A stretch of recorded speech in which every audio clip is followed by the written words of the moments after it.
Hey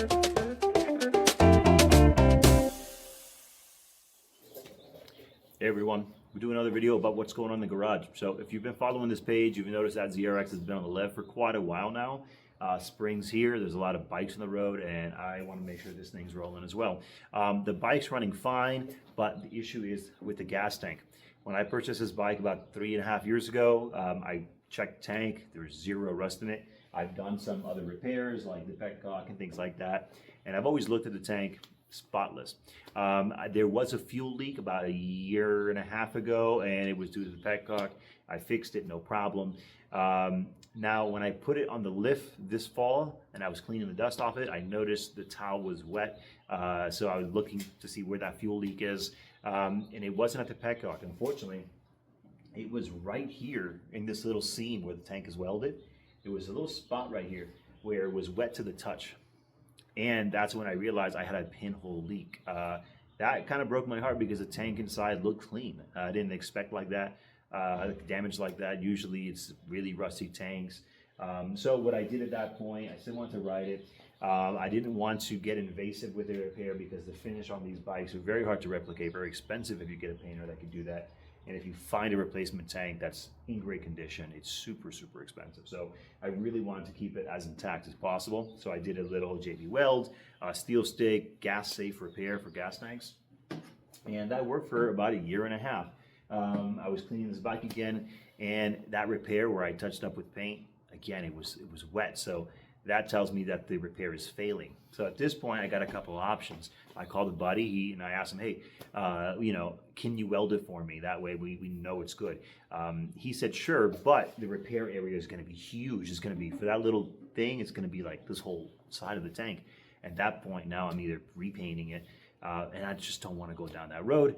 The next thing is tank sealers. How tank sealers, I'm not too sure about because I've heard they separate from the wall of the tank, creating a barrier, like a little cavity for moisture as well, and that could cause further rusting problems. And I bought motorcycles with tank sealers, and it looks like a mess in there once they start to separate. So he also recommended go for a company called Caswell. Caswell, they do tank sealers, but they do it with hard epoxy. So think of your high traffic dive bar. They have a epoxy coating on most of the bar tops. Use harsh chemicals. I know those things are durable. And once the epoxy cures, it's a hard inner shell, so the likelihood of it separating from the wall of the tank, creating a cavity for moisture, are slim. So I said, sure, let me go ahead and order one. Called them up. You could get it, different colors, clear. I'm going to take you through that process. I'm going to show you what you have to do, why I had to go buy Play-Doh at Target for this thing. And the results of it once it's done. So stick around. It's probably gonna be a 2 or 3-parter. So that's the repair. But if you go like that, you can see that it's starting to weep. So as you can see, the tank looks really, really clean inside, and it's the same from the petcock angle as well. There is no rust in there at all. So first step is cleaning out the tank. You guys saw it was super clean inside now. Make sure you get all of the fuel out. If you can, give it a quick rinse, and then put some compressed air in it. Make sure you're drying it as fast as possible to avoid any flash rust. But once the tank is clean, you have to then put Play-Doh or Clay-Doh, whatever you want to call it, into some of the threads where the petcock goes into. Put some Play-Doh where the petcock goes.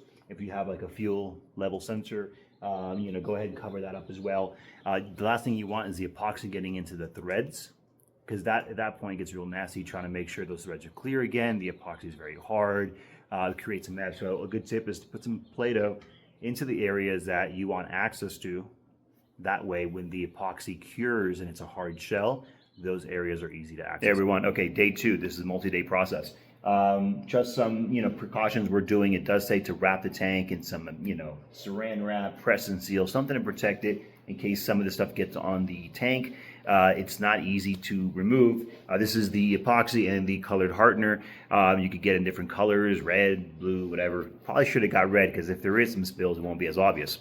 One of the main things the instructions call for is making sure that the temperatures are right. So if this has been in your house and it's warmer, but the tank's been in the garage and the tank is colder, you're going to get some curing that happens in some areas and not the other. So you might get curing in one area while it's still running on the other. You want to make sure that this stays as fluid as possible. So as you turn the tank around, you're getting all kinds of coverage, and that is not gelling too quick. If it's too cold, it's going to harden a little bit too easily. If it's too hot, it's going to stay liquid too much, and it's going to pull down in some areas of the tank. You just want a good coverage throughout the tank. You don't want it to pull and become denser, because then you're just losing volume as well.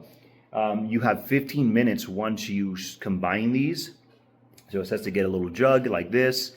I didn't have like a stirring stick or a stirring device, so I just got a little bolt and I got zip ties on it, and I'm gonna spin that sucker, and that's gonna be my mixing tool. So mix it really well. You only have 10 to 15 minutes to put it into the tank because it will start hardening in that jug. So you want to get that in there as soon as possible. You want to tape up the gas hole here. Start turning it around for about 7 to 10 minutes, so it is going to, drag out. Another thing, this has to cure for 24 hours in kind of like high 60s, below 90. So I'm gonna put this tank in the house, as it will get cold in the garage and it won't cure right. So read the instructions. I'm not an epoxy pro, I'm just starting this out. I would hate to have to redo it because once it's in here, it's kind of not coming out. All right, so one small problem, I am seeing that once I just pour the epoxy mix, it's kind of running like molasses, kind of real slow. It's getting better, but when it came out of the can, it was just like mucus.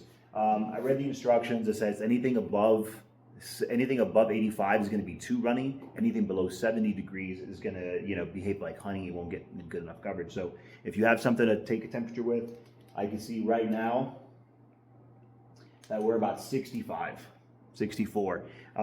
That makes sense. I like to see that what I'm looking at matches what the instructions say. So before adding the hardener, I'm going to let this get up to temperature a little bit more. I got kind of a heater going on. Once I see that in like the 70 degrees, it should be a little bit more runny.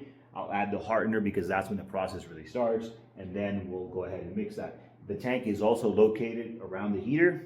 I'm going to take the temperature of the tank the best I can, try to make sure they're the same temperature. So take your time, read the instructions. We'll see how that goes in a second. So finally let it warm up a little bit. We're about 70 degrees right now.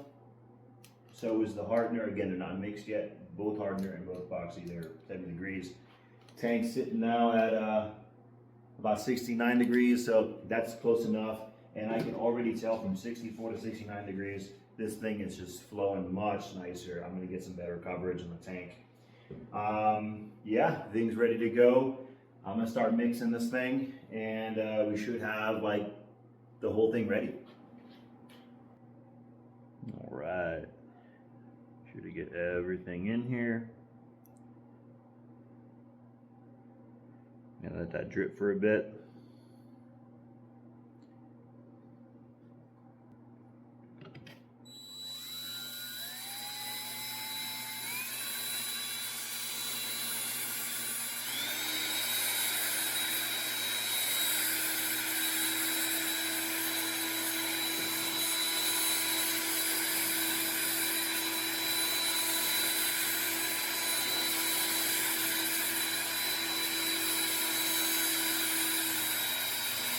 All right, so that's all nice and mixed. It's flowing pretty good. Now's a really good time to check that you've made the bottom of the tank leak-proof. So here on this side, just go ahead and give it another check. Make sure there's no leaks, because if this thing starts pouring everywhere, you kind of ruined it. All right, we're gonna go ahead and pour, and hopefully all goes well. Try to not get anything anywhere else other than the spout. All right, it was about 2 minutes to a minute since I stored it, so should be pretty easy. I'm gonna let that drip for a little while here. Okay,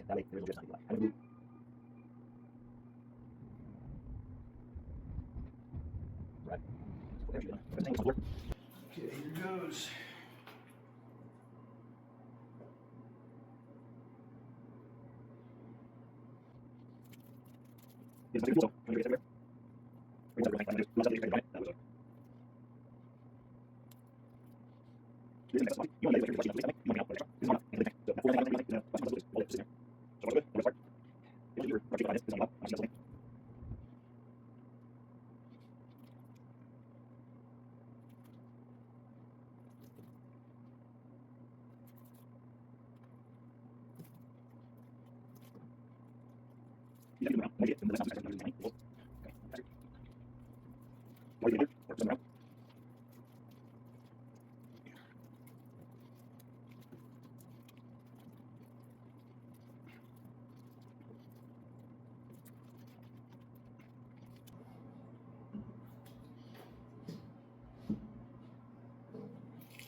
Not bad.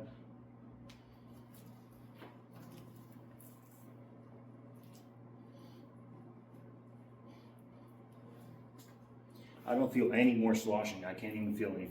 It's just, to me, it feels like I'm moving a tank around. Feels like I'm moving an empty tank. It is a little heavier. It's one of the things, you know, it could be about 1.5 pounds to 2 pounds heavier now. So, if that matters to you. Everyone, okay, 24 hours has passed, the tank has dried. The coverage, I think I could have done better with the coverage. There are some areas where I see that, you know, you can still see some exposed metal, but I got all the ports cleared out. I used Play-Doh to cover some of the gaps, like the screws. I wouldn't recommend Play-Doh again. It kind of got everywhere. The little pieces fell into the tank and they're kind of hard to get out. Another thing, once your tank is coated, you may be limited on some fuel stabilizations like Lucas. These instructions specifically say don't use Lucas fuel stabilizer, something about the methylene chloride. So that ingredient is not going to play nice with the epoxy. It does say you could use Staybill, for example. So I always recommend using fuel stabilizers if you're not going to use your bike, if you're storing it over the winter. Always use non-ethanol gas. You can see back there I have these cans full of non-ethanol gas. So if I'm on a ride in the winter, I could sort of refuel with that. But hopefully we're good to go. I'll put some gas in it. I'll put some, you know, the petcock and the fuel sensor level on that thing, and that should be the end of it. Thanks, guys, for joining this little bit of a long series. See y'all soon.